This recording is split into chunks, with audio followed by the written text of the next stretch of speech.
Exercise का अगर आप क्वेश्चन 3 देखें इलेक्ट्रिक चार्ज एंड फील्ड से, इसमें एक बेसिक सा क्वेश्चन है कि आपको एक रेशियो दिया हुआ है और वो रेशियो कुछ इस तरीके का है K E square by G, capital G है, एम ई एम पी, ठीक है, यानी mass of electron mass of proton की आपका वही इलेक्ट्रोस्टैटिक कांस्टेंट है, ई चार्ज ऑन इलेक्ट्रॉन आप बोल सकते हैं या प्रोटॉन। आपको बोल रहा है कि ये रेशियो जो है वो डायमेंशनलेस है, आपको ये चेक करना है यहाँ पे। ओके, अब दो तरीके से आप ये काम कर सकते हैं। एक तरीका काफ़ी छोटा है, मैं शुरू में वो बता देता हूँ, और आपको डिटेल अगर देखना होगा जो कि ज़्यादा बेटर तरीका है तो उसके लिए आप थोड़ी देर के बाद देख सकते हैं। देखिए, पहला तरीका ये है कि आप इस रेशियो को थोड़ा अच्छे से देखेंगे अगर, तो आपको पता चल जाएगा ये कुछ नहीं, के ई स्क्वायर ऊपर है ना, ठीक है। जो कुलम्स लॉ से फोर्स का फॉर्मूला निकालते हैं वो क्या होता है, इलेक्ट्रिक फोर्स, वो होता है के Q1 Q2 by R square. Similarly अगर आप ग्रेविटेशनल फोर्स निकालें दो बॉडी के बीच में, तो वो निकलता है G m1 m2 by R square. इन दोनों को अगर डिवाइड कर देते हैं एफ ई से एफ जी को, आर स्क्वायर से आर स्क्वायर कट जाएगा, फॉर्मूला कुछ इस तरीके का देखिए, अगर दोनों बराबर है Q1 Q2 तो Q स्क्वायर हो जाएगा बाई m1 m2 नीचे में।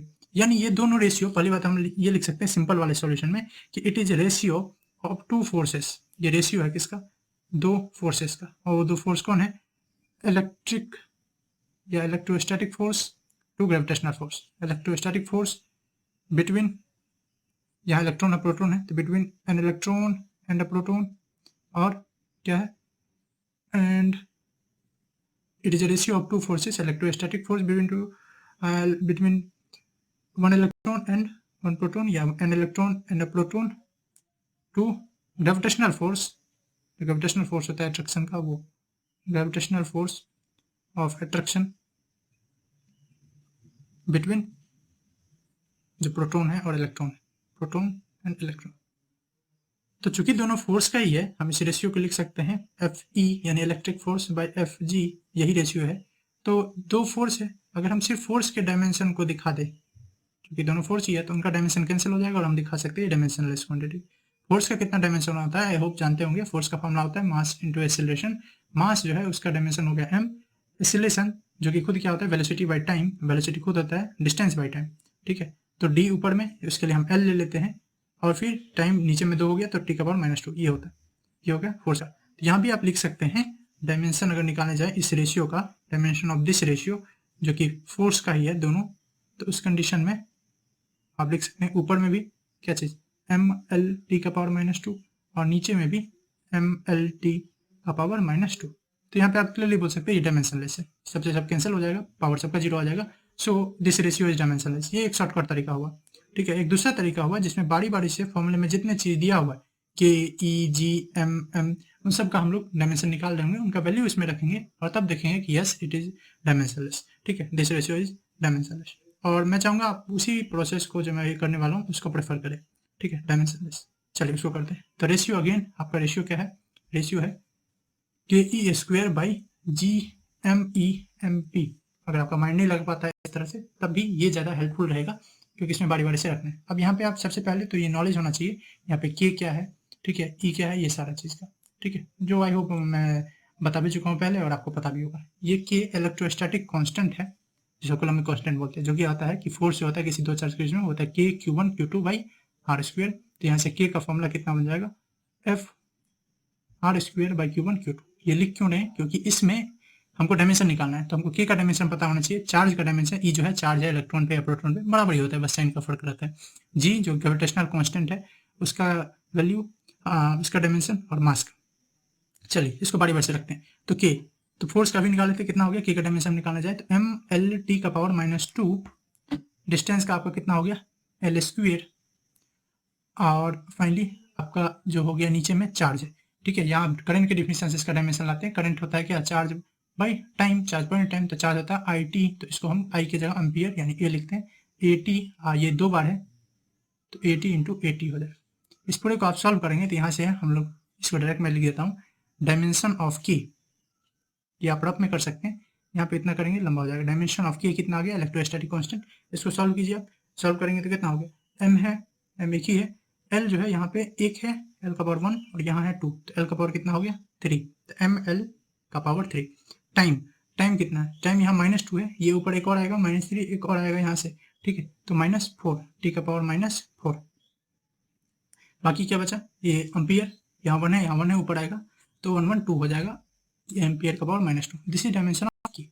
अगेन ये चार्ज है तो चार्ज का डायमेंशन आप जानते ही, ठीक है, डायमेंशन ऑफ ई जो कि चार्ज है और उसका डायमेंशन करंट इंटू टाइम यानी AT हो जाएगा, ठीक है। सिमिलरली जी, अगेन जी के लिए आपको छोटा सा रफ करना पड़ेगा अगर आपको नहीं पता है। ग्रेविटेशनल फोर्स जो होता है वो किससे बड़ा होता है, G into M1 M2 by R square. तो यहाँ से आप जी का फॉर्मूला निकाल लें तो ये हो जाएगा FR square, gravitational force FR square by M1 M2। Again F का क्या डायमेंशन होता है, यहाँ रख देंगे MLT का पावर -2। आर का कितना होता है, अगेन वही रख देंगे L स्क्वायर, और फाइनली नीचे में मास है तो m इंटू एम यानी m स्क्वायर। ये सब आप कैलकुलेट करके यहाँ रख देंगे और लिख देंगे डायमेंशन ऑफ जी। ये सब आपको पहले से पता होना चाहिए प्रीवियसली। हम यहाँ लिखेंगे वी नो, हमको ये पता है, ये पता है। डायमेंशन ऑफ जी कितना हो गया, यहाँ से डायरेक्ट लिखूँ तो m यहाँ है 1 और ऊपर नीचे में है 2, ऊपर आएगा तो 1 -2 -1 हो जाएगा, तो ये हो जाएगा m का पावर -1। l कितना है यहाँ पे 1 और यहाँ 2, तो l का पावर 3 हो गया। और फिर t जो है वो कितना है, यहाँ पे -2 ही है, t का पावर -2। ये हो गया डायमेंशन ऑफ जी। यहाँ नीचे में m भी है तो लिख ही देते हैं dimension of m, dimension of me और mp यानी मास ऑफ इलेक्ट्रॉन या मास ऑफ प्रोटॉन, वो तो सिंपली हो जाएगा m। अब इन सब का वैल्यू हम लोग रख देते हैं, substituting this value, substituting this value of dimension, this dimension in the ratio, इस रेशियो में रख देंगे तो आप देखेंगे सब कैंसिल हो जाएगा, ठीक है। तो आपका रेशियो क्या था, रेशियो इक्वल टू था K E square by G mass of electron mass of proton. K का डायमेंशन रखने चले तो के हो गया आपका ML पावर 3 टी का पावर -4 एम्पियर का पावर -2। यहाँ कितना हो गया, इधर हो गया कि ई स्क्वायर, तो यानी ई क्या है AT है, तो अगेन इसका हो जाएगा A स्क्वायर टी स्क्वायर। नीचे में क्या आ जाएगा आपका, ठीक, ये रफ वर्क है इधर जितना है, हाँ ओके। नीचे में क्या है जी का हम निकाल लेते हैं, m का पावर -1 l का पावर 3 t का पावर -2। ओके, मास कितना हो जाएगा अगेन m स्क्वायर। अब देखिए कौन सा कैंसिल कर जाएगा, m का पावर यहाँ -1 है, यहाँ कितना है 2 है, तो इस सबको ऊपर ले चलिए, यहाँ 1 है, 1 + 1 2 और 2 - 2 0, तो हो गया m का पावर 0। यहाँ l कितना है 3 और यहाँ भी l कितना है 3, तो l 3 से 3 गया 0। t का पावर यहाँ कितना है, यहाँ t का पावर 4 और यहाँ है t का पावर कितना 2, तो t कितना हो गया आपका, हो गया t 6, ये -4 होगा, -4 है ना ये, हाँ ये -4 है, ऊपर से आप देख सकते हैं ये -4 है, तो -4 + 2 -2 और -2 ये इधर आएगा तो +2 यानी t का भी 0 हो गया। एम्पियर यहाँ -2 यहाँ 2 प्लस में तो -+ यानी एम्पियर 0। तो इस तरह से हम बोल सकते हैं ये ratio, so the ratio is dimensional. तो इस तरीके से भी आप कर सकते हैं। फाइनली आपको बोला गया है कि इस रेशियो का आप वैल्यू निकालिए, ठीक है, कि इस रेशियो का वैल्यू क्या होगा और वो क्या सिग्निफाई कर रहा होगा वो रेशियो। तो इस रेशियो का वैल्यू निकाला जाए तो रेशियो में क्या क्या है, K E square by G mass of electron mass of proton. K का वैल्यू आप निकालने जाए 9 × 10⁻⁹, इन दोनों का 1.6 × 10⁻⁻19, फिर वही है दोनों का सेम चार्ज होता है 1.6 × 10⁻⁻19, साइन रखने का आपको जरूरत नहीं है, by G 6.67 × 10⁻11 into mass of electron जो कि बताता है आपका 9.1 × 10⁻31 kg, और अगर मास ऑफ प्रोटॉन देखने जाए तो वो होता है आपका 1.67 × 10⁻27 kg। इन सब का रेशियो अगर आप निकालेंगे तो ये प्रीवियसली हम लोग एनसीईआरटी में क्वेश्चन कर चुके हैं। मैं अगर आपको बताऊं तो एनसीईआरटी में ये वाले क्वेश्चन सेम क्वेश्चन जो कूलम्ब्स लॉ पे बेस्ड था, ये आपके होंगे 1.5 में शायद, ठीक है, हाँ नहीं 1.4 में, आप 1.4 में सेम क्वेश्चन किए होंगे और इसको सॉल्व कर देंगे अगर तो आपको ये वैल्यू जो आने वाला है वो वैल्यू आपको आ जाएगा आपको 2.4।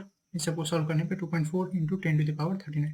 अभी मैं वो नहीं करने वाला, ये सारा कैलकुलेशन टाइम थोड़ा लंबा हो गया है। आप सिंपली कर सकते हैं 9, 1.6, 1.6 इस सब को नंबर को एक साथ ले आइए, सिमिलरली यहाँ भी नंबर को एक साथ लिए और पावर को एक साथ, ठीक है। ये प्रीवियसली मैंने ये सेम कैलकुलेशन किया हुआ, इसलिए मैं यहाँ नहीं करना चाहूँगा, ये कैलकुलेशन कर लेंगे। तो ये आ गया, ये क्या आ गया, ये एक्चुअली आया ये रेशियो का वैल्यू आ गया।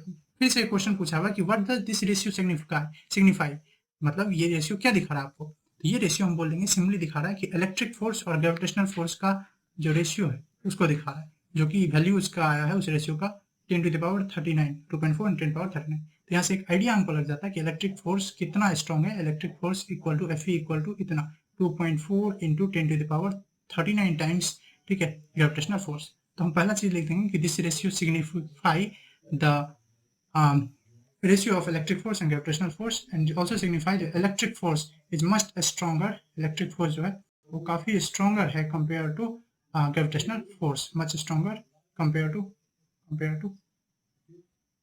to आपका electric compared to gravitational force, ये भी सिग्निफाई करा। आई होप आपको सब कुछ क्लियर हो गया होगा। अगर आपको फिर भी कोई दिक्कत है तो आप जरूर कमेंट कर सकते हैं, मैं उसको सॉल्व करने का कोशिश करूंगा जल्दी से जल्दी।